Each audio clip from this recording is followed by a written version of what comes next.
Уул уурхай гэж юу вэ? Уул уурхайг Монгол орны хөгжлийн тулгацэг эдийн засгийн хөдөлгөгч хүч гэж зарим нь ярьдаг. Харин зарим нь байгаль орчныг сүйдлэгч хамгийн хэрэггүй салбар гэдэг. Тэгвэл уул уурхай гэж чухам юу юм бидэнд хэрэгтэй юу хэрэггүй юу? Хэрэгтэй бол цаашид хэрхэн хөгжүүлэх вэ гэсэн асуулт бидний өмнө тулж ирээд байна.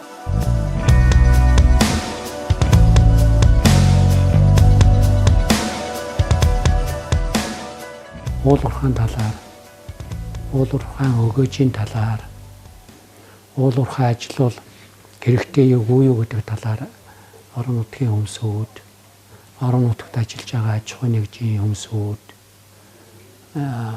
ойлголт байхгүй байна. Монгол хүн хэлдэг хөдөлгөөлөс зогсуул зогсгож. Өөрөлдвөл өөрснөө хөдөлмөр шингээгээд өөрснөө одоо байгаль дэлхийгээс юм аваад хэрэгтэй юм ашиглана гэдэг бол одоо заавал ашигтай байтаар. Энэ бол маш ингээ яг энэ үед бид нэр хэрэгж байгаа ундны усыг бол зайлшгүй зүйл бол биш.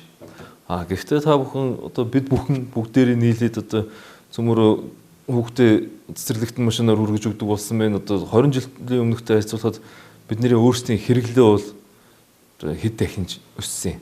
Аль ч улсад аль ч юм чинь баялаг гэж юм чинь бол хүний хамгийн чухал баялаг. Тэр байгалийн баялагийг ашиглаад хүний хөгжүүлээд хүний сүүлдээ бол баялагаа эргээ бүтээдэг ийм л системт. Тэгж чаддаг болсон байна шүү дээ. Энэ бол нэг манайхан болохоор одоо засгийн газар зэгтэйхэн сайжилсандаа ч юм уу эсвэл одоо өөрсдөө зэгтэйхэн мундагтаа тэгчлээ гэж ойлгоод байдгийг.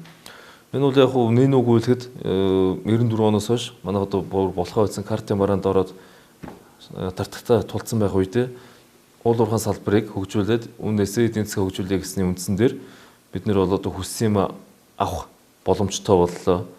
Ер нь бол уул уурхайн салбар маань хөгжөөд нэг удаагүй Монгол улсын хувьд сүүлийн 20 жил эрчимтэй яг уул уурхай салбар маань олон улсын одоо жижигэн дагуу хөгжиж эхэлж байна. Тэгэхээр яг гоо энэ дээр бол бид нар бүгд мэдж байгаа. Сайн тал байдаг, мууд бол хариуцлагатай уурхай бол хариуцлагагүй уурхай гэдэг яригддаг болсон. Одоо гултал хариуцлагатай уул уурхай чинь хариуцлагагүй уул уурхайтайгаа зэрэгч явж ирсэн байхгүй. Энэ бол улсуудын дургуй хэрэг байгаа. Энэ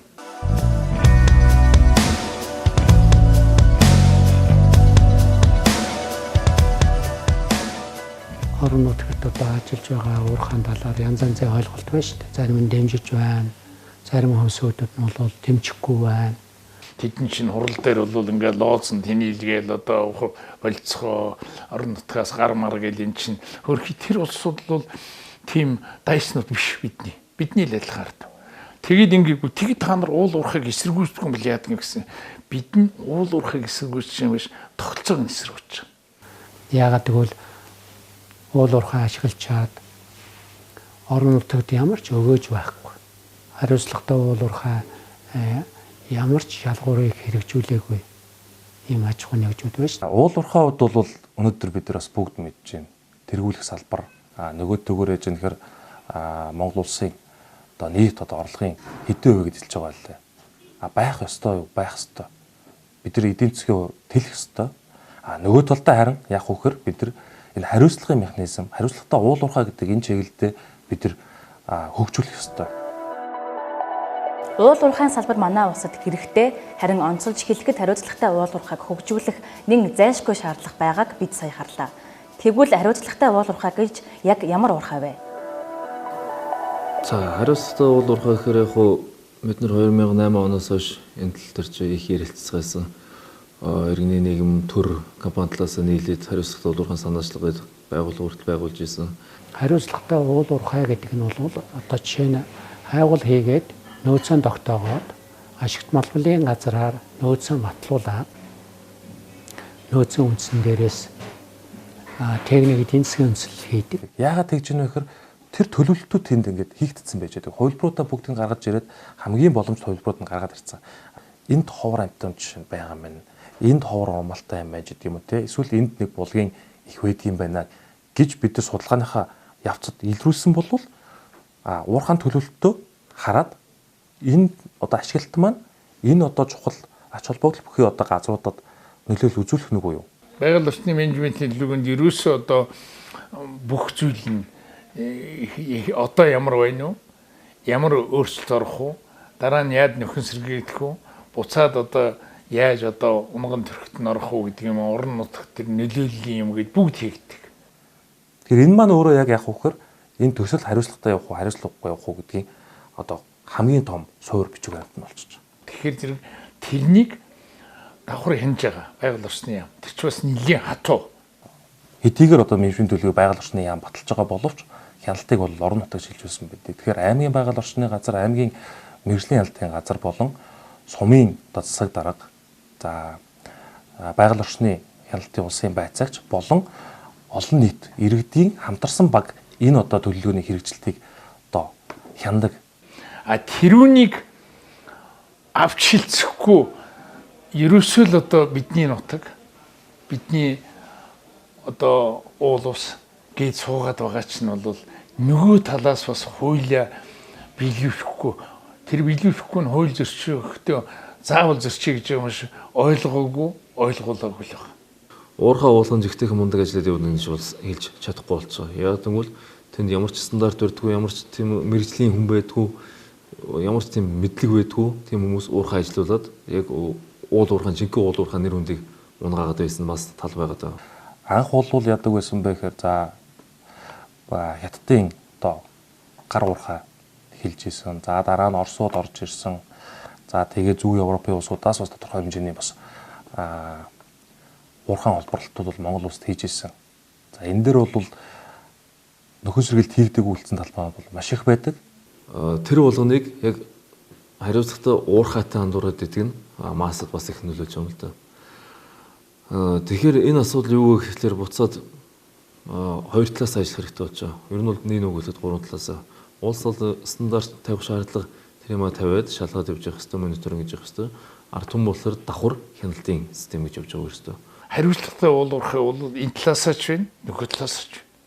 Орон нутгийн хүмүүс одоо удирдлага малчид бол хамаагүй юм шаардаад байж болохгүй шүү дээ. Хууль нь юу шаардсан байна тэрний дагуу явна. Яагаад энэ уул уурхайг дэмжихгүй байна?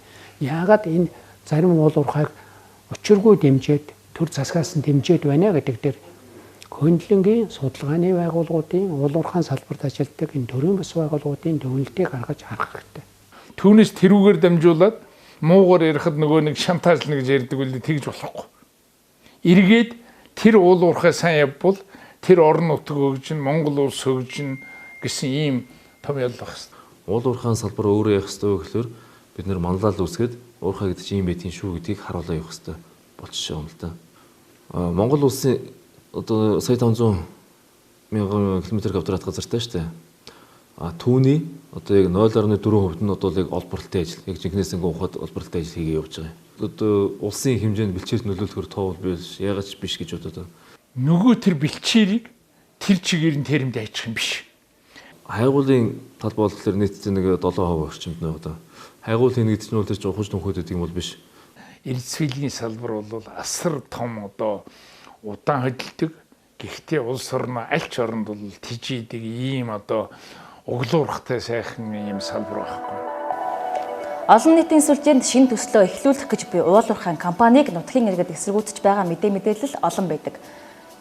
Хариуцлагатай уул уурхайг хөгжүүлэх шаардлага бидэнд байгаа юм бол түүнийг хэрхэн таних вэ? Шинээр бий болох ч уурхайнууд харуулъя гэж очихээр тэртээ тэрхүү бий болцсон сөрөг мэдээлэл нь шинээр ажил хийхэд бол үнэхээр боломжгүй болчихсон. Би тэр хариуцлагатай уул уурхайг цагаан уур орж байгаа компани бол хариуцлагатай компани. Энэ бол зүгээр гэр бүлийн компани биш. Энэ бол тэр хувьцаа босгож хувийн компани, хувьцаат компани хоёр хамаагүй өөр хуулиараа. Тэгэхээр хувьцаат компани нэр нь хариуцлагатай. Би одоо энэ дэлхийн уул уурхайн компаниуд чи ихвэрхлийн LLC гэж байна. Сайн нэрлэгдсэн компани бол Дорнод аймгийн Цагаан Овоо суманд Алтан цагаан овоо төсөл хэрэгжүүлэгч Stepgold компани. Тус компани 2016 онд байгуулагдаж 2018 онд Канадын хөрөнгийн биржээс хөрөнгө оруулалт босгож чаджээ. Харин Дорнод аймгийн Цагаан Овоо сумын иргэд төсөл хэрэгжиж эхэлсэн цагаас хүчтэй эсэргүүцэж байсан байна. Хамгийн их эсэргүүцэлтэй тулж байсан компанид чухам яаж хариуцлагатай ажиллах юм бол энэ талаар бид тодрууллаа. Яг малчтын хувьд бол яг одоо манай үйл ажиллагаа явуулж байгаа Цагаан Овоо сумын 2 дугаар багийн иргэд малчт маань бас яг уул уурхайн талаар мэдлэг мэдээлэл хомс. За тэгээд уул уурхай гэхлээр л одоо байгаль орчин сөрөг нөлөө үзүүлдэг. За юу гэдэг ундны усгүй бэлчээргүй болно гэдэг одоо ойлголттой байсан учраас бидний анх үйл ажиллагаа эхлэхэд бол тодорхой хэмжээний үйл ойлголтууд бол байсан. За тэгсэн хэдиж хариуцлагатай уул уурхайн жишгээр бид нэр одоо орон нутагтай хамтын ажиллагааны гэрээнүүдийг хийж за тэрээс нь одоо уул уурхай гэж юу юм, хариуцлагатай уул уурхай ямар байх ёстой юм, байгаль орчны нөлөөллийн нариуцсан үнд гэж юу юм, тэрнийхээ дагуу үйл ажиллагаа явуулахаар одоо сөрөг нөлөөллүүдийг бууруулж болдгийм аа, байгаль орчныг хамгаалж болдгийм аа гэдэг одоо зөв ойлголтыг тодорхой хэмжээнд өгсөн учраас одоогийн байдлаар бол бас сум орон нутгатайгаа тодорхой хэмжээнд ойлголцолд хүрээд ажиллаж байгаа гэж ойлгож байна. Компани өөрөө бирж дээр хөрөнгөний бирж дээр гарахын тулд хуулийн нэгт одоо маш их олон шалгуураар дамжиж байгаа. Одоо манай компанийн хувьд гэх юм бол Канадын 2 хуулийн фирм, Монголын 2 хуулийн фирм ямар нэгэн хууль зөрчил зүйл байна уу? Одоо энэ дээр ямар нэгэн асуудал байна уу гэдгийг маш олон удаа шалгасан.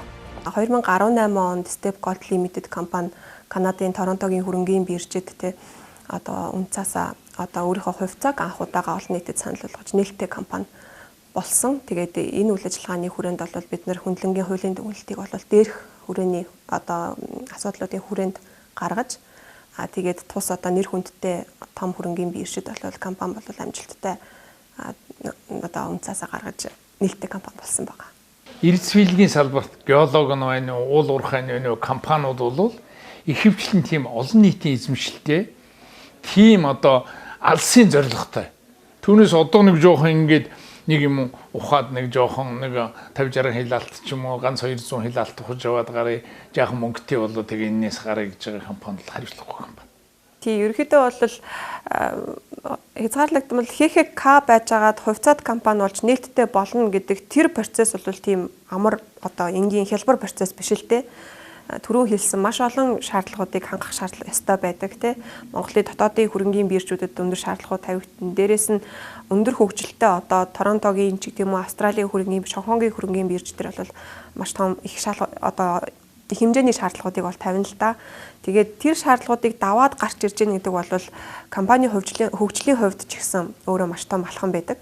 Тэгээд нэг тэр шаардлагуудыг даваад гараад ирсэн компани бол цаашдаа үйл ажиллагааны хувьд ирэхэд чигдрээд олон нийтийн илүү нөгөө оролцоотой дээрээс нь бас мэдээллийн ил тод байдал маш сайн засаглалын хувьд илүү өр өгөөчтэй хэлбэрийг л бий болгож байна гэж үзэж байгаа. Хариуцлагатай уул уурхай жишг болно гэсэн ийм зорилготой компани үйл ажиллагаа явуулж байгаа. Хариуцлагатай уул уурхай гэдэг бид нар болохоор байгаль орчны өмнө хариуцлагатайгаар төлөвсөн төлөвлөгөөнүүдээ хийх, хамгаалалтаа их мөн нийгмийн хариуцлагатай бай гэж байгаа. Үүнд гэх юм бол одоо сум орон нутгатаа ажиллаж байгаа үйл ажиллагаа явуулж байгаа газартаа ажлын байрыг нэмэгдүүлэх, худалдаа авалтыг хийх, эдийн засгт нөлөөлөх мөн ажилчдынхаа өмнө бас хариуцлагатай. Үүнд одоо 5 тухтай орчноор хангах, цалин тэтгэмж өндөр байх, мөн аюулгүй ажлаар хангах. За тэгээд дөрөвт нь гэх юм бол бас хариуцлагатай уулзгаа дээр бид нэр хөрөнгө оруулагчд болон санхүүжүүлэгчдийнхээ өмнө хариуцлагатай байхыг гэж харж байгаа. Үүнд үйл ажиллагаа хэвийн жигд явуулах, үйл ажиллагаа олон улсын хэмжээнд стандарт нийцсэн хэлбэрээр үйл ажиллагаа явуулах гэсэн ийм зорилготой байж байгаа.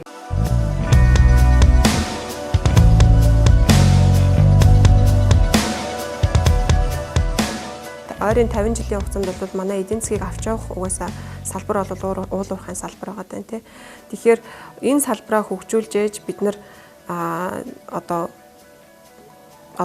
тэгш хөгжлийг гэх юм уу те яг нэг жигт хөгжлийг бий болгох юм болов уу гэж хардаг. Тэгээд яалтчгүй уул уурхайн салбарыг явуулж байгаа, уул уурхайн салбарт илүү оролцоотой байгаа орон нутгийн хөгжил бол бусад хэсгүүдээс илүү хөгжилтэй байгаа даа тий. Тэгэхээр орон нутгийн зүгээс бас дэмжлэг энэ дэр илүү чухал юм болов тэгжээж дагаад бусад салбарууд маань бас орон нутагт хөгжих боломжтой гэж би боддог. Сэдэв нэвтрүүлэг энэ удаагийн дугаартаа уул уурхайн салбарын өнөөгийн байдал, хөгжлийн чигийг үзэгч танд харуулахыг зорилоо. Уул уурхайн салбар бидэнд хэрэгтэй юу, хэрэггүй юу гэдгийг үзэгч та тунгаан үзье.